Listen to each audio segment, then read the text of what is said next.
Assalamualaikum warahmatullahi wabarakatuh. And very good afternoon. Alhamdulillah Rabbil Alameen.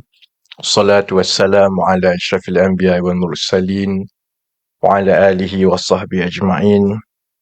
Rabbi shrah li sadri wa yassir li amri wa hlul 'uqdatam min lisani yafqahu qawli. Yang berhormat Datuk Hajah Hanifah Hajah Taib, Deputy Minister of Economy.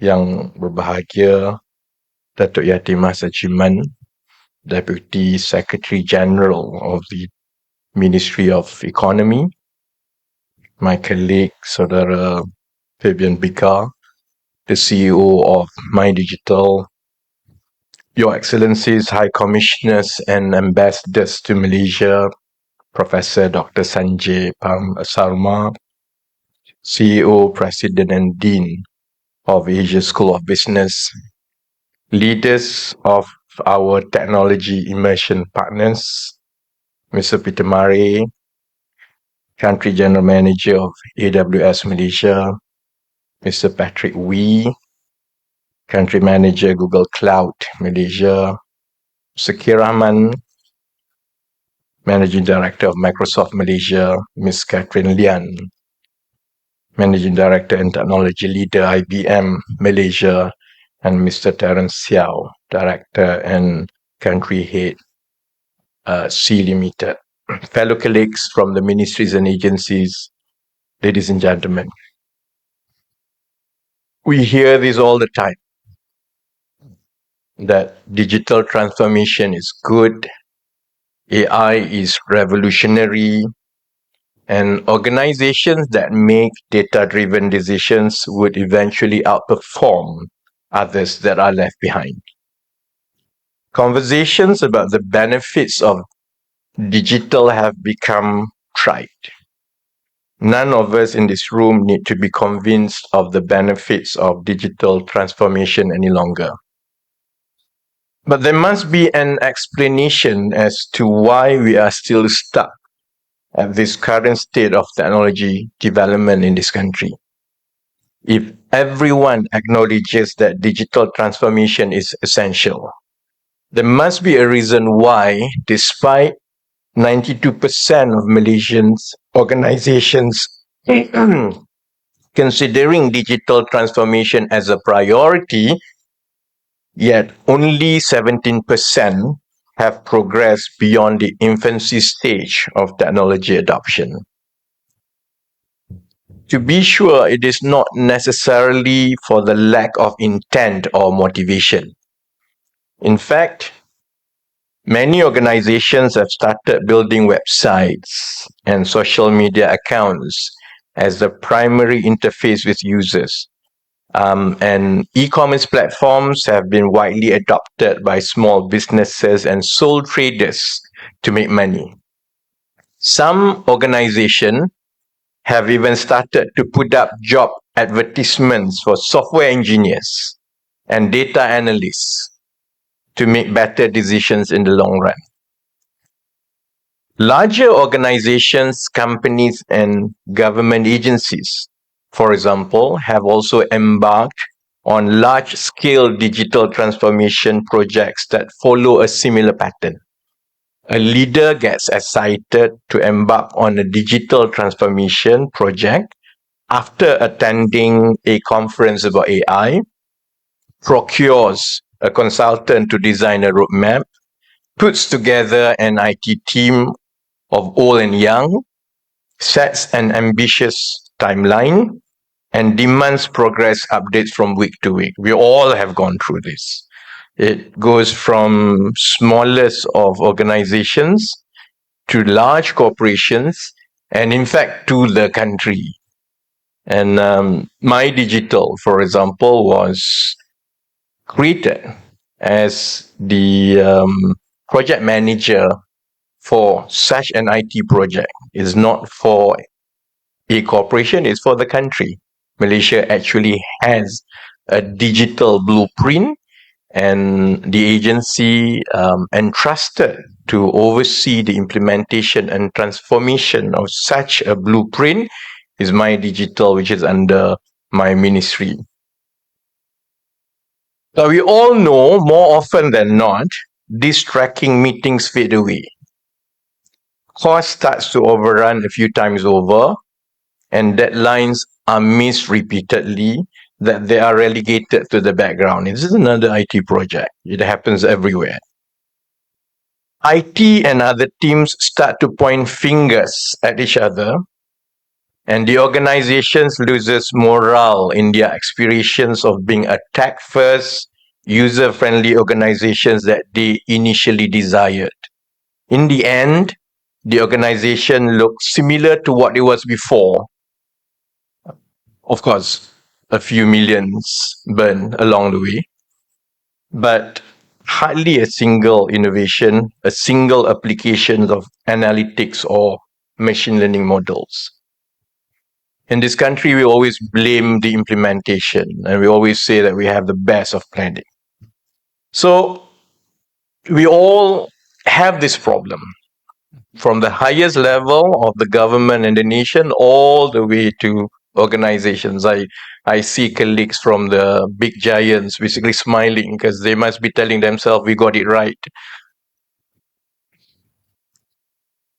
But I think we all can accept that many organizations are also surprised when they find out that one of the earlier stages of building a tech-driven organization is to resolve the technical debt, which is to clearing up legacy systems, removing excessive infrastructure, migration to the cloud, and we're still talking about it in the public sector, repairing flows to the data lake. And all this has to be done even before the exciting parts could come in. And for this to happen, it takes a leadership that really understands the whole flow and the whole journey of a digital transformation. It's not just a roadmap put together by a consultant. It's the appreciation every time we talk about machine learning or analytics that most probably 80% of the work is about data cleaning before you can get to the sexy 20% of the later part of the journey. Unfortunately for us, the longer an organization delays this process, the higher the technical debt that will be accumulated. And we are facing this across the board in our organizations, companies, and especially in governments. Organizations that persevere through the finish line could reap the benefits of tech significantly faster than the rest. Through the years, many research papers, some of it could have been done here as well, have asked the question, what is the difference between organizations that have successfully digitalized and those that did not? Because we all started more or less at the same point with the same aspiration many moons, many decades ago. So, ladies and gentlemen, the key insight was that the critical success factor to digital transformation lies in the leadership, first and foremost. This doesn't mean that a leader needs to know how to code or deploy a model into production. I have some representative from ministries and agencies here. Fear not, we are not sending you to become software engineers.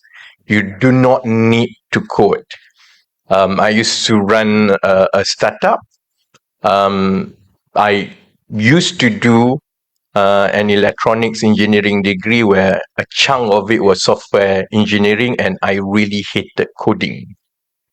But I realized one thing from earlier on, you only need to know the concept and then you'll be able to ask the right questions. Then your software engineers know not to bluff you, because they know enough that while you do not go through the codes individually, you understand the architecture, you understand the product design, you understand the product market fit, you understand what each application has to deliver, and that's how we develop the overall team that can ensure a successful digital and tech transformation of any organization. An organization is more likely to be a digital transformation top performer if it is led by someone who understands how different technologies work, sees IT as one unit with others and not see IT or tech as an ancillary service to the main product or to the main services. And most importantly, makes a personal commitment to prioritize digital transformation at the highest management level. A leader who is willing to get into detailed conversations with the IT and tech teams and dig into the root causes of a problem and appreciate the complexity of the frameworks. At the national level, the Ministry of Economy understands the urgency to act and the complexity of the task at hand. And as we have a blueprint and we implement this, we also understand that this appreciation must be pervasive enough, especially at the highest level of the public sector, because the public sector enablers must work hand in hand with the private and tech sectors in order to move the needle for the whole economy. At the base level, and we've been doing this for a long time, we are accelerating upskilling programs at scale through democratizing the access to training programs nationwide over and above what has been done before. We've talked about hackathons, we talked about startups, we've talked about training at the base level. But the difference now, we want to make sure that all these efforts in building the scale and capability in the economy must also be complemented by the readiness of the policy and public sector to make sure that the two jive together. That's why today we are here. I know that it will take some time before the country and society understand what is happening here, but it is out of that recognition that we are launching a one-of-a-kind digital leadership program called the Executive Leadership, Digital Leadership, or EDL program today. The EDL is a program that puts together senior leaders from the public and the private sector, and that's key. It is looking to curate a generation of public and private sector's leadership from across the board so that we can move policies and initiatives hand in hand on both sides of the fence. And it is not just targeted for leadership in Malaysia. It is targeted for leaders from all over the world. I've been to different countries and been pitching this to different nations, basically, that we hope over time we will have public and private sector leadership from around the world who come here and work together with our technology immersive partners and ASB, so that whatever countries, and not just Malaysia, plan to do with digitalization and tech, we can do this harmoniously and learn from each other.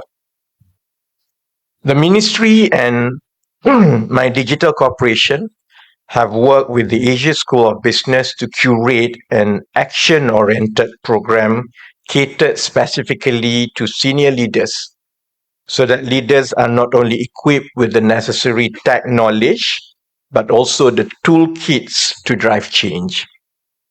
To make our program practical, outcome-driven, and sensitive to global best practices, we have introduced an important feature, which is to have the largest technology companies in the world play an immersive part throughout the program. And we are fortunate to have Google, Amazon, Microsoft, IBM, and Shopee, Rafizi, Limited on board with us in this program. They will bring to the table their respective strengths, touching on data analytics, cloud computing, artificial intelligence, and digital marketing through a series of case studies, lectures, mentoring, and site visits. Leaders who are handpicked from a rigorous selection process will go through the halls of ASB and the largest tech companies and be given an unrivaled view on how the best in the world does it. In parallel to what is happening here today, we are also pursuing a policy direction in government to make sure that selected leadership of agencies and ministries go through this program to prepare them for the overall switch to GovTech that is about to happen.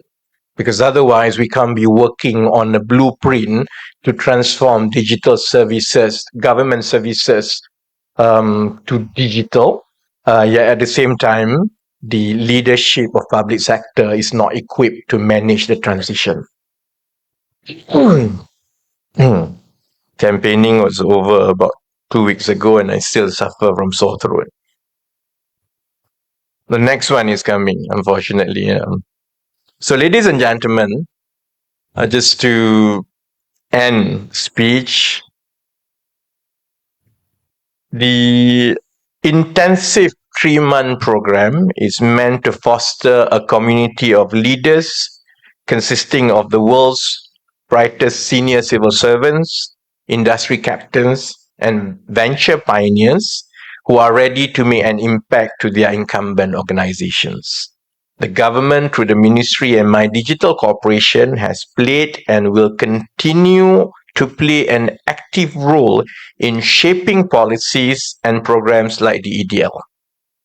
Among others, we will co-fund the program to make it accessible to as many forward-looking leaders and high-growth companies as possible beyond the public sector. Today's launch is the first step in accelerating that progress to harness the power of data and technology. And we welcome leaders from all over the world to participate in this program.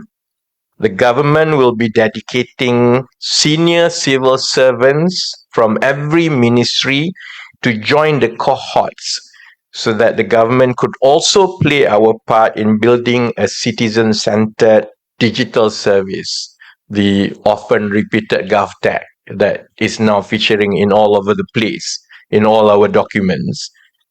And the opportunity hopefully will allow leadership from public and private sectors and high growth companies from all over the world to exchange views and culture in an environment of equals. Digital transformation starts with leadership transformation.